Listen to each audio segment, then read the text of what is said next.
सनातन बिखरा हुआ है, सनातन टूटा हुआ है, हिंदुत्व बिखर गया है। हमारी प्रार्थना रहेगी व्यासपीठ से हम अपने प्रयत्न से न बिखरने दें, और यदि जोड़ सकें तो जोड़ते रहें। हमारे किसी आचरण से, व्यवहार से, हमारे किसी वाणी के प्रयोग से हमारा सनातन न टूटे, हमारा हिंदुत्व न टूटे। बंधु माताओं, पूरी दुनिया को हमने श्रेष्ठ बनाने का बीड़ा उठाया है। क्रीडवंतो विश्वमार्यम, पूरी दुनिया को हम आर्य बनाएंगे, श्रेष्ठ बनाएंगे, और हम स्वयं ही टूट गए, हम स्वयं ही बिखर गए, तो बनाएंगे कैसे? टूटा हुआ व्यक्ति दूसरों को कैसे जोड़ सकता है? इसलिए हमको पहले जुड़ना होगा, हमको एक होना होगा। सारा संसार परमात्मा का, स्थूल रूप का ध्यान करना। परमात्मा इस संसार के सबसे बड़े प्रबंधक हैं। आपको कैसे ध्यान करना है? आप विचार करिए, इस पुष्प में सुगंध किसने भर दिया? परमात्मा की स्थूल रूप का ध्यान करने के लिए आपको इन्हीं छोटी छोटी बातों को समझना होगा, तब आपका ध्यान परमात्मा के ऊपर जाएगा कि हाँ, परमात्मा कैसा है। इस पुष्प में सुगंध किसने भर दिया? विचार कीजिए। बच्चों को भी समझाने के लिए इन्हीं सब बातों का उदाहरण लेना पड़ेगा। बच्चे आजकल तार्किक होते हैं, तो जब माता पिता उनसे कुछ कहते हैं तो कहते हैं अरे फालतू बात करते हैं, चुप रहो, हम लोगों को समझ में नहीं। तो एक दुहाई देते हो, कहते हैं अरे ये साइंटिफिक युग, यहां विज्ञान भरा हुआ है भाई, क्षण क्षण में आप विचार तो करो। बताइए ना, इस पुष्प में सुगंध किसने भर दिया? किसने भर दिया? हम लोग मां के गर्भ में रहते हैं 9 महीने, भोजन कौन देता है? जीवित कैसे हम रहते हैं? इस संसार में तो परमात्मा ने क्या व्यवस्था दी? किसी संत ने जंगल में मन में इच्छा की हमको हलवा मिल जाए, जंगल में हलवा कौन दे? तभी उसको लाके किसी ने केला दे दिया, और ये जब केला खाया संत ने कहा अरे वाह क्या हलवा है, आनंद आ गया। केला कैसा लगता है? और उसने ये भी कहा कि थैंक यू परमात्मा, ये तो क्या पैकिंग है इस हलवे की, छिलका हटाओ पहले। ऐसे भगवान के स्थूल रूप का, उनके लीला का दर्शन करना पड़ता है। इन 4 बातों का अभ्यास करने के बाद हम परमात्मा के स्थूल स्वरूप का, भगवतो स्थूले रूपे, उसका दर्शन करें। इसलिए भगवान लीला भी उसी प्रकार से करता है। तो मां के स्तनों में दूध किसने दिया? किस विज्ञान ने दिया? मां के स्तन में दूध कैसे आता है? परमात्मा भेज देते हैं कि इसका शिशु हो गया, इसका बच्चा हो गया, दूध। फिर धीरे धीरे दूध के दांत तब तक रहते हैं जब तक कठोर नहीं पाने लगता है, फिर दांत आ जाते हैं। जब दूध से मुक्ति दिलानी होती, दांत आ जाते हैं, तो फिर वो कुछ कठोर भी पाने लगता है। और फिर एक समय आता बंधु माताओं, वो दांत भी झड़ जाते हैं जो मजबूत वाले आते हैं, तो आदमी हो जाता है वेदांती, बिना दांत के हो जाता है, बिना दांत के। तो जैसे बचपन में दूध और फल खाता था, वैसे ही बुढ़ापे में भी खाना, ये भगवान की व्यवस्था है। तब अजीर्णता नहीं होगी, तब अपच नहीं होगा। ऐसे परमात्मा के स्थूल स्वरूप का ध्यान करना चाहिए। और बंधु माताओं, सबसे सुंदर बात सुखदेव जी कह रहे हैं, जिसको मनुष्य रूप मिला है, मनुष्य शरीर मिला है, मनुष्य योनि मिली है, उनको सकाम अथवा निष्काम भजन जरूर करना चाहिए। भजन जरूर करना चाहिए। जो चाहते हो उस देवी की उपासना करो, उस देवता की उपासना करो। अन्न की कामना है अदिति मां की उपासना करो, रूप की कामना है गंधर्वों की उपासना करो, विद्या की कामना है भोलेनाथ की उपासना करो, मां शारदे की उपासना करो। दाम्पत्य जीवन में सुख चाहते हो, संयम चाहते हो, माता भवानी की उपासना करो। और इसके विपरीत कुछ नहीं चाहते हो तो उसी परम पिता नारायण की उपासना करो, उसी नारायण स्वरूप की उपासना करो। लेकिन सकाम अथवा निष्काम मनुष्य योनि पाकर पूजन उपासना जरूर करनी चाहिए। बंधु माता, इसको मैं कई बार दोहरा रहा हूं। यदि मनुष्य योनि परमात्मा ने दिया है तो हमको सकाम अथवा निष्काम भजन जरूर करना। अब प्रश्न उठता है, यदि मनुष्य योनि पाके भजन नहीं किए तो बहुत कठोर बात लिखी है, उसको मुझे बोलना ही पड़ेगा। जो सकाम अथवा निष्काम भजन नहीं करते, जो उपासना नहीं करते मनुष्य शरीर पाके, उनके लिए 4 उपमा दी गई है। 4 उपमा। कौन कौन सी? पहली उपमा है कुत्ता, अंग्रेजी में क्या कहते हैं? डॉग। तो कुत्ता कैसा? गली का कुत्ता। कुत्ते दो प्रकार के होते हैं, एक पालतू एक फालतू। तो फालतू वाला तो पालतू वाला तो फिर भी ठीक है, फालतू वाला तो बहुत गड़बड़ करता है। कुत्ते की उपमा क्यों दी गई? कुत्ता जो गली का होता है वो अपने गली में दूसरे कुत्ते को आने तो भौंकता है, चीखता है, चिल्लाता है, झगड़ा करता है। ऐसे ही छोटे छोटे विषयों में जिनका मन रमता है, छोटे छोटे विषयों के लिए झगड़ा करते हैं, लड़ते रहते हैं, वो कौन है? बोलो, आपको बोलने में क्या डर है? वो कौन है? आप अपने ऊपर क्यों ले रहे हो भाई? आपको नहीं डरना भाई, आप तो भजन कर रहे हो। यही मुश्किल होता, आदमी इतना सशंकित है, इतना डरा हुआ है। आप तो भजन कर रहे, प्रत्यक्ष यहां बैठे हो भाई, आप एकदम मत डरो। तो जो भजन नहीं करता उसकी पहली उपमा क्या है?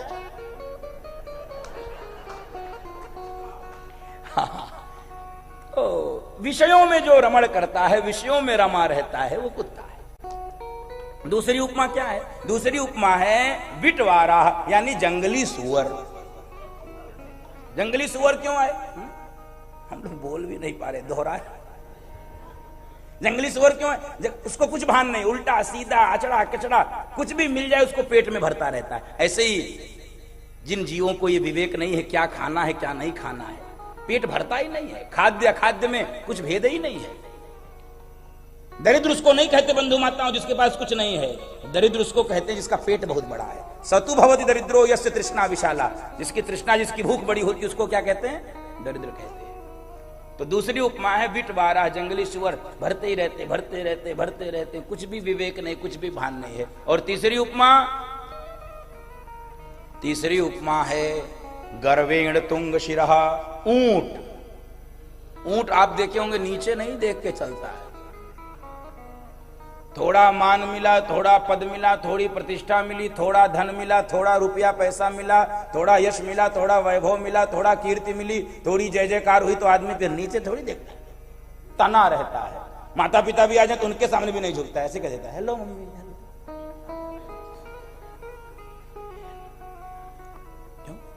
वो झुकता नहीं है। गर्वेण तुंग शिरः, उसको अभिमान है मैं इस पद पे बैठा हूं, मेरे पास ये प्रतिष्ठा है, इसलिए वो माता संतों को भी देख ले तो ऐसे ही करता है। आजकल तो भगवान के सामने भी लोग करते हाय हनु, हनुमान जी के सामने से निकलते कहते हाय हनु। हनुमान जी भी गदा लेकर तैयार रहते हैं, नहीं, तो वो ठीक स्थिति नहीं है। गर्वेण तुंग शिरः। और चौथी उपमा बड़ी विचित्र है। चौथी उपमा क्या है?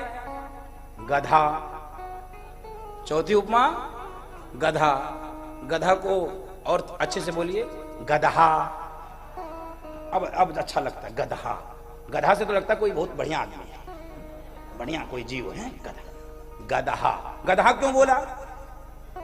गधा जीवन भर बोझा लाता है, जीवन भर बोझा लाता, जीवन भर बोझा लाता, बोझा लादे लादे ही मर जाता है। जो जीवन भर बोझा लादे रहते हैं वो कौन है? और एक विषय और समझ लीजिए, गधा जीवन भर बोझा तो लादे रहता है, क्या बोझा लादे रहता है इसको भी उसको फर्क नहीं है। उसके पीठ पे ईंट लाद दो, ईंट ढोएगा, उसके पीठ पे बालू ढोएगा, कपड़ा उसके पीठ पे रख दो, कपड़ा ढोएगा। गधे को ये विवेक नहीं है कि मेरे पीठ पर किस विषय का बोझ रखा है। ऐसे ही यदि हम जीवन भर बोझा ही उठाते रहे, जीवन भर बोझा ही उठाते, इसलिए मनु महाराज ने जीवन भर बोझा नहीं उठाया। अब कथा शुरू होगी उनकी। बरबस राज सुताहि तब दीना, बरबस राज सुताहि तब दीना, नारी समेत गवन बन कीना, नारी समेत गवन बन कीना। बरबस राज सुतहि तब दीना। जीवन भर बोझा नहीं लादना है, जीवन भर बोझा नहीं लादना।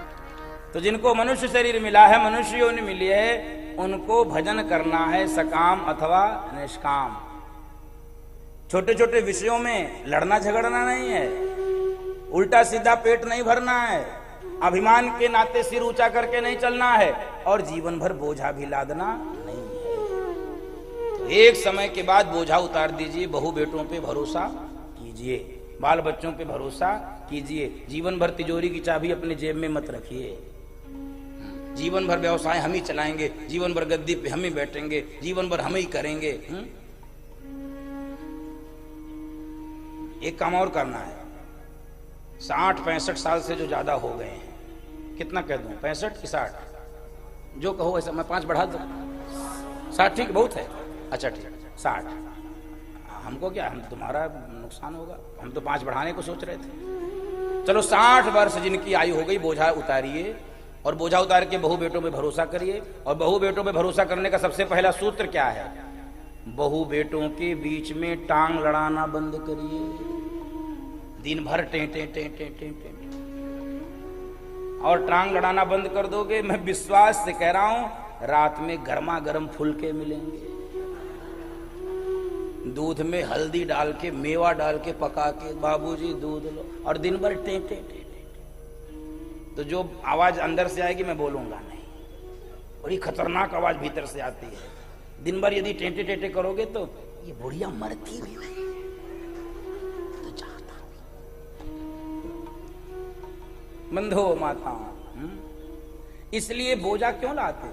धनानि भूमौ पशवश्च गोष्ठे भार्या गृहद्वारिजनः श्मशाने देहश्चितायां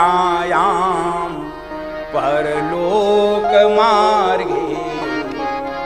कर्मानुगो गच्छति जीव एकः कर्मानुगो गच्छति जीव एकः। ध्यान से सुनिए, ये बहुत महत्वपूर्ण श्लोक है। हम जिसके लिए बोझा लाद रहे हैं, ये होगा क्या? इसका होगा क्या? ये धन जो हमने कमाया ये छूट जाएगा इसी भूमि पर।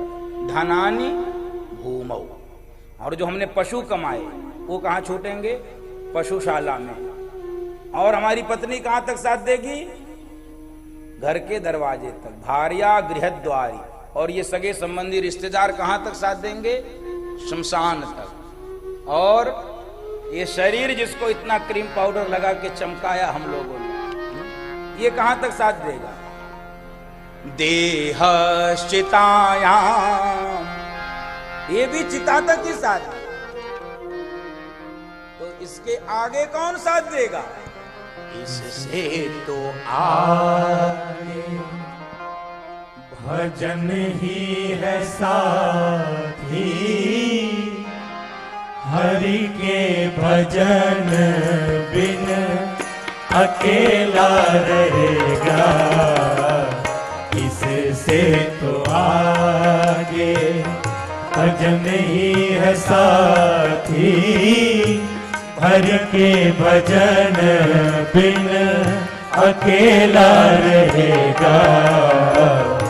रे मन ये 2 दिन का मेला रहेगा, कायम न जग का झमेला रहेगा। रे मन ये 2 दिन का मेला रहेगा, कायम न जग का झमेला रहेगा। इससे तो आगे। इसलिए जो मनुष्य योनि पाकर भजन नहीं करता वो पशु तुल्य है। मनुष्य रूपेण मृगाश्चरन्ति। है तो वो मनुष्य लेकिन 2 पांवों का पशु है। पशु 4 पांव का होता है, लेकिन जो भजन नहीं करता, जो उपासना नहीं करता, वो 2 पांव का। तो अब परीक्षित जी पूछते हैं, गुरुदेव ये बताओ जगत का निर्माण परमात्मा कैसे करते हैं? हा। सुखदेव जी प्रश्न सुने, कहे अरे मैं तो भूल गया भगवान का ध्यान करना, मैं तो मंगलाचरण ही नहीं किया, प्रभु का ध्यान नहीं किया। क्यों नहीं कर पाए? क्योंकि ऐसा प्रश्न पूछा, मरने वाले को क्या करना चाहिए? तो एकदम से उत्तर कोई इमरजेंसी हो जाए तो आदमी फिर क्या करता है? फिर एक सूत्र है, फिर आपात काले मर्यादा नास्ति। इमरजेंसी में कोई मर्यादा थोड़ी होती है, तो इसलिए करना पड़ता है। कई बार हमें लोगों की इमरजेंसी आती है, यात्रा पे यात्रा कर रहे हैं, स्नान का ही मौका नहीं मिला तो कहीं थोड़ा सा जला दी, कभी करना पड़ता है, मजबूरी हो जाती है। तो इसलिए सुखदेव जी ने स्मरण नहीं किया भगवान का। क्यों? प्रश्न इतना विचित्र था, मरने वाले को क्या करना चाहिए? मुझे मरना है, 7वें दिन मरना है, बताओ क्या करना चाहिए? उत्तर देना शुरू कर दी क्या करना चाहिए। जब प्रश्न पूछा परीक्षित जी ने परमात्मा जगत का निर्माण कैसे करते हैं, तब स्मरण आया कि एक बार भगवान को ध्यान कर लें। नमः परस्मै पुरुषाय भूयसे सदुद्भव स्थान निरोध लीलया गृहीत शक्ति तृतीयाय देहिनाम अंतर्भवाय अनुपलक्ष्य वर्तमने। बोल भक्त वत्सल भगवान की जय। और कहने लगे कि सुनिए, एक बार यही प्रश्न नारद जी ने ब्रह्मा जी से किया था।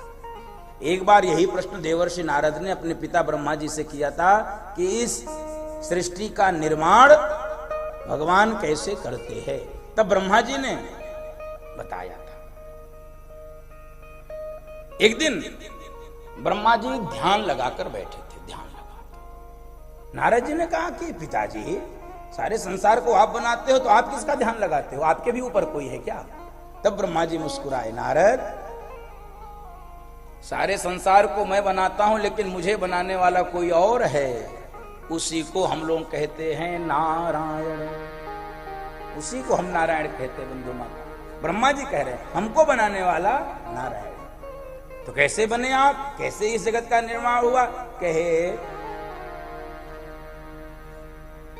भगवान श्रीमन नारायण के नाभि कमल से, भगवान श्रीमन नारायण के नाभि कमल से श्री ब्रह्मा जी प्रकट हुए। इसलिए भगवान के अंगों की जब भी उपमा देनी पड़ती है तो आदमी उपमा किससे देता है? कमल से।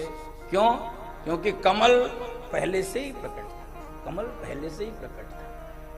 नव कंज लोचन कंज मुख कर कंज पद कंज नव कंज लोचन कंज मुख कर कंज पद कंज श्री राम चंद्र कृपालु भजो मन हरण भव भय दारुणम्। तो नाभि कमल से ब्रह्मा जी प्रकट हुए। ब्रह्मा जी चारों तरफ देखने लगे तो ब्रह्मा जी के चार मुख प्रकट हो गए, चारों दिशाओं में चार मुख प्रकट हो गए। फिर ब्रह्मा जी ने विचार किया कि मैं जिस कमल पर बैठा हूं इसका तो कोई आधार होगा, जिस कमल पर मैं बैठा हूं उसका आधार क्या होगा? तो ब्रह्मा जी कमल के नीचे उतर के देखने लगे इस कमल का आधार क्या है? तो कुछ नहीं दिख रहा है, कुछ नहीं दिख रहा है। दो ही वस्तु दिख रही है ब्रह्मा जी को, जल और वायु, जल और वायु। फिर ब्रह्मा जी चिंतित होने लगे कि आखिर फिर ये इस जगत का आधार कौन है? तभी ब्रह्मा जी के कान में दो अक्षर सुनाई पड़े, त और प, त और प। तो ब्रह्मा जी को लगा कि सूचना हो रही है, भगवत सूचना है। त और प यानी तपस्या करो। ये भगवान का अलार्म होता है बंधु माता, ये संकेत ही करता है, ये आपको पीटेगा नहीं, ये संकेत करता। परमात्मा का अलार्म ये इसका लक्षण है, संकेत करेगा। त और प, जैसे आपने सुना होगा राम कथा में, परमात्मा का अलार्म है क्या? कान के पास के बाल सफेद हो गए। ये परमात्मा बोलेगा थोड़ी आके कि तुम्हारा सफेद बाल हो गया, अब तुम काम ठीक करो, सफेद काम करो। नहीं, उसने बाल सफेद कर दिया, अब काम ठीक करो, सफेद काम शुरू करो। परमात्मा का अलार्म थोड़ा धीमे बजता है, संकेत करता है। तो भगवान ने ऐसी सूचना दी तो तपस्या करने लगे। और जब तपस्या करने लगे बंधु माताओं, तो चतुश्लोकी भागवत श्रीमन नारायण ने ब्रह्मा जी के हृदय में प्रकट कर दी। इसी को चतुश्लोकी भागवत कहते हैं। 4 श्लोक में भागवत जी के संपूर्ण ज्ञान का उपदेश कर दिया श्रीमन नारायण ने ब्रह्मा जी को। बोल भक्त वत्सल भगवान की जय, श्री भागवत भगवान की जय। चारों श्लोक में कौन सी बातें हैं? अहमेवास्मिकाग्रे नान्यत् सदसत्परम पश्चादहम यदेतच्च यो वशिष्येत सोऽस्म्यहम्। अहमेवास्मिकाग्रे नान्यत् सदसत् असत्। प्रथम इस श्लोक में ब्रह्म अपना परिचय दे रहा। ब्रह्म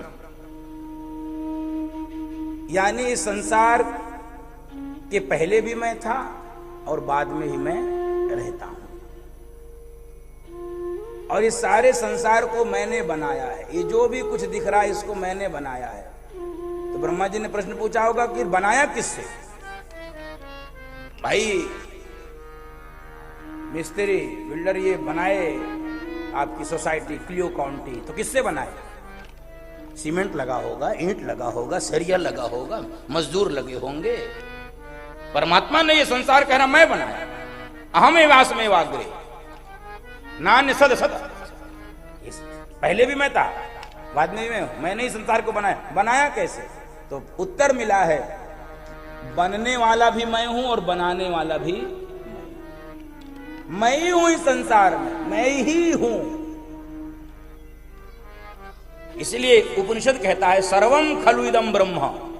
इस संसार में ये भारत का अद्भुत ज्ञान है बंधु माता। सारी समस्याओं का समाधान एक एक सूत्र में पिरोया गया है। सर्वम खलु इदम ब्रह्म, ब्रह्म के अतिरिक्त कुछ नहीं है। ये बात यदि आपके समझ में आ जाएगी, आप बताओ किसी प्रकार का अद्वैत बचेगा? कोई द्वैत बचेगा किसी प्रकार का? सब अद्वैत हो जाएगा। न द्वैतः इति अद्वैतः।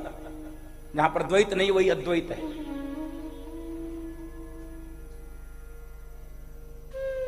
बनने वाला भी मैं हूं और बनाने वाला भी। इस संसार में आपने देखा होगा बनने वाला अलग होता है, बनाने वाला अलग होता है। मिट्टी होगी तब कुंभकार मिट्टी से घड़ा बनाएगा।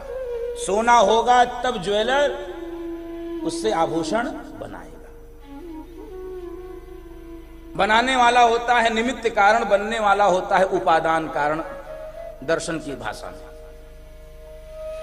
बनाने वाला निमित्त कारण, कुंभकार है निमित्त कारण और मिट्टी है उपादान कारण। मिट्टी होगी तब घड़ा बनाएगा कौन? कुंभकार। लेकिन परमात्मा इस जगत के अभिन्न निमित्तोपादान कारण है। निमित्त कारण भी है, उपादान कारण भी भगवान है। इसको दर्शन में कहते हैं अभिन्न निमित्तोपादान कारण, यानी बनने वाले भी भगवान हैं और बनाने वाले भी भगवान। ऐसा उदाहरण कोई और दिखता है तो आपको मैं उदाहरण दूंगा तो और स्पष्टता हो जाएगी। मकड़ी का जाला। आप बताओ मकड़ी कहीं बाजार में जाती है क्या जाला बुनने के कुछ खरीदने सामग्री? अपने ही शरीर से जाला बुन देती है। मोर का पंख ये तो देखिए स्वतः ही, वो कहीं से बनाने के लिए थोड़ी। तो भगवान कह रहे हैं इस जगत को मैं ही बनाया हूं और मैं ही बना हूं। इसलिए जो तत्ववेत्ता मुनि होते हैं, ऋषि होते हैं, उनको इस जगत में केवल भगवान ही भगवान दिखते हैं। और इसीलिए गोस्वामी जी गाते हैं सिया राम मैं सब जग जानी, सिया राम मैं सब जग जानी। करहु प्रणाम जोरी जोग पानी, करहु प्रणाम जोरी जोग पानी।